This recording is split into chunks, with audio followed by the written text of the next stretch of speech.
Let's start to cook. Ingredients for the spicy cumin chicken thighs with green beans. Skinless and boneless chicken thighs. Cumin powder.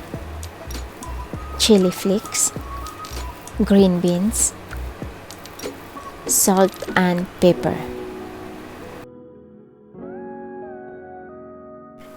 Mix the chicken thighs with all the ingredients.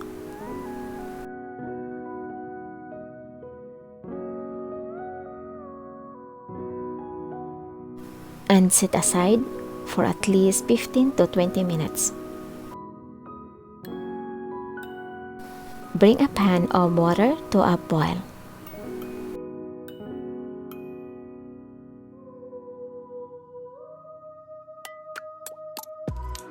Add the green beans.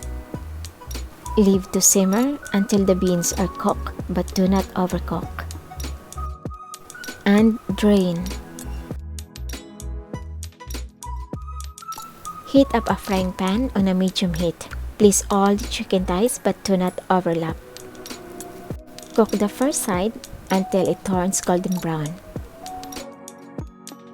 Flip them over. Cook further. Then push the chicken thighs to one side of the pan.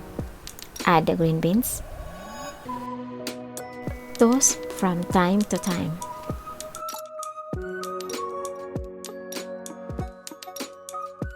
When the second side of the chicken thighs are done, dish everything out. Serve warm with rice or potato.